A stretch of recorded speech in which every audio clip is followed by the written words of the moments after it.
I recently found a new tool that I love when it comes to matching up seams perfectly on my little dolls. It's borrowed from the quilting world. They're called fork pins, and it's like a pin that has two pointy edges.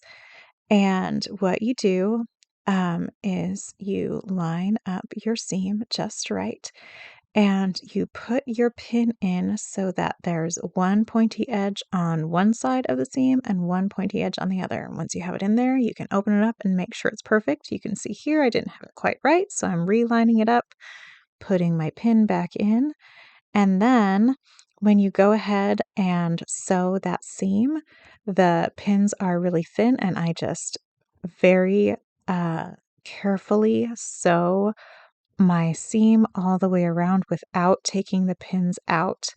Obviously, you want to be careful not to break a needle. I do love how these pins really hold your seams in place perfectly, and they allow you to match up those seams just right. It's something that's so important, especially on this doll where we've got brown and white right next to each other. I'm also using them to line up that top seam as well.